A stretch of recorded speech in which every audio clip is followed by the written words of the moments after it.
Alidhani amepata msaada, lakini hakujua alikuwa anaingia kwenye maisha yenye siri nzito. Aliwakaribisha kwa upendo na kwa mara ya kwanza alijisikia salama tena.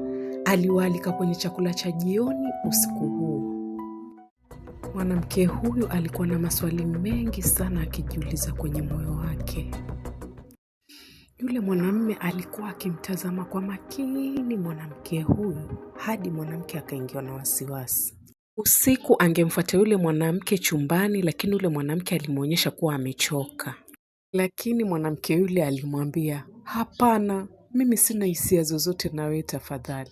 Kilichomtia wasiwasi huyu mwanamke ni kwamba mwanamume yule angeamka asubuhi na akaendelea kuwapikia chai kama kawaida. Wakati wa kiamsha kinywa, tabasamu la yule mwanamume lilipotea ghafla.